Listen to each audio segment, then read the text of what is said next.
Vamos pensar aqui, se somos gestores de uma plataforma de redes, de uma rede social, e eu sou automaticamente responsabilizado por algo que os meus milhares de usuários postem, é como se eu fosse uma janela. E a partir do momento em que eu existo, eu me responsabilizo pela vista que está do outro lado. Se for proibido ter uma vista com árvores, ou algo que se pareça com árvore, um arbusto, por exemplo, ou algo que tenha verde,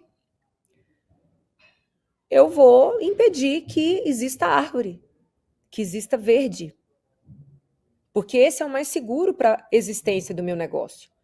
As plataformas são empresas privadas, e por serem empresas privadas, elas dependem do fechamento da equação financeira.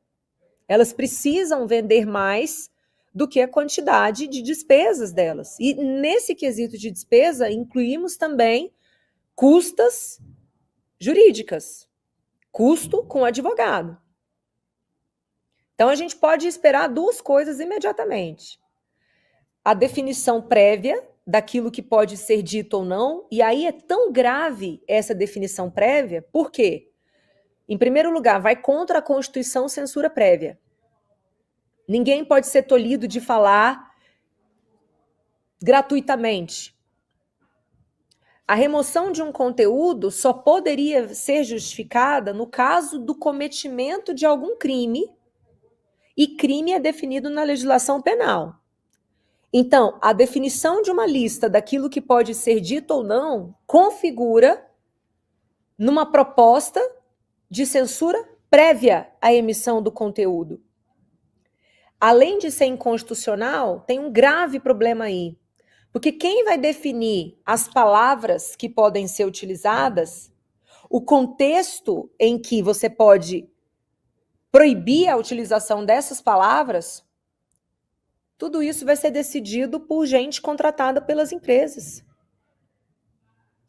Então, o cerceamento da liberdade de expressão no Brasil, que é algo que não pode acontecer conforme definição constitucional, o cerceamento da liberdade de expressão no Brasil se dará por decisão de tecnocratas, de burocratas de dentro dessas empresas, que essas empresas têm as suas burocracias e, consequentemente, têm os seus burocratas. Então, se a empresa faz a contratação de um time woke, que é o que a gente observa geralmente, quem geralmente trabalha com jornalismo, com redes sociais, com mídias sociais, com marketing, propaganda, geralmente é um grupo mais progressista, mais woke.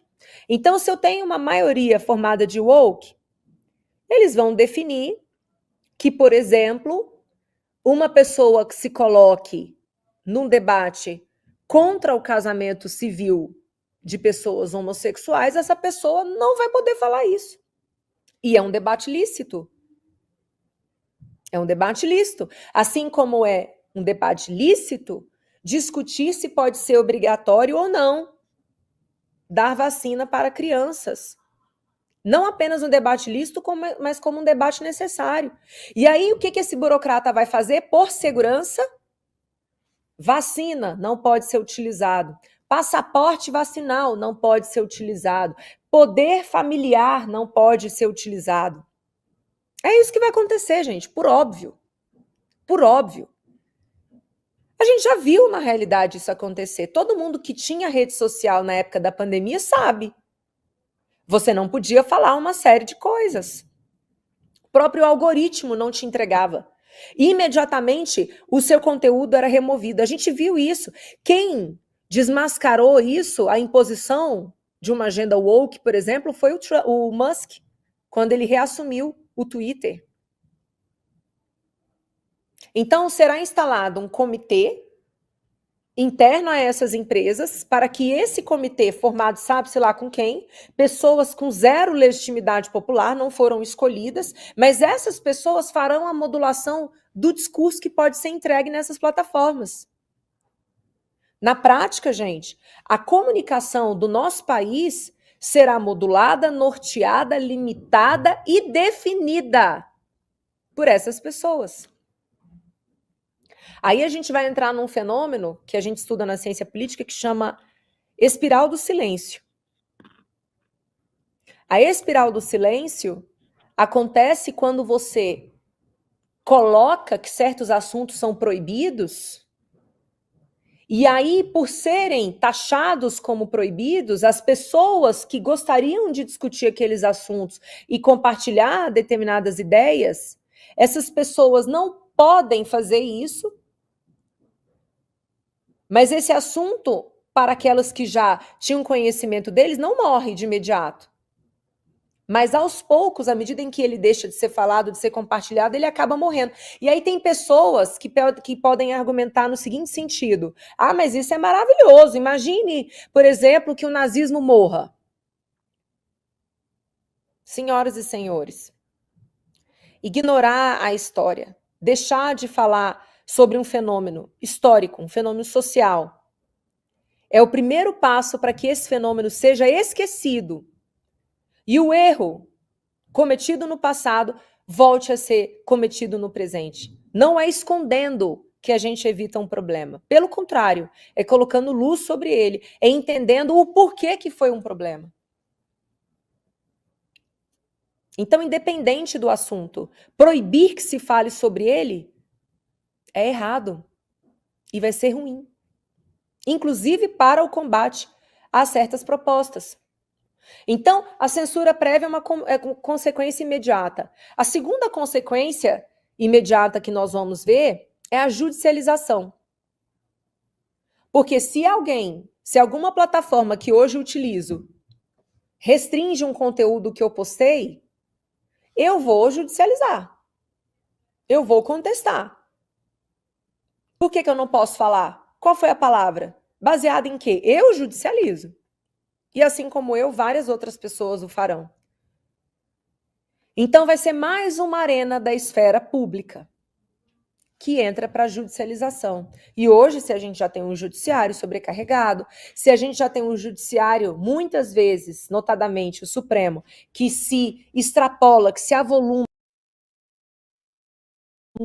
ver o Supremo e outros tribunais pertencentes ao judiciário tendo que intervir sobre aquilo que pode ser dito ou não. Ou seja, é o cúmulo do absurdo.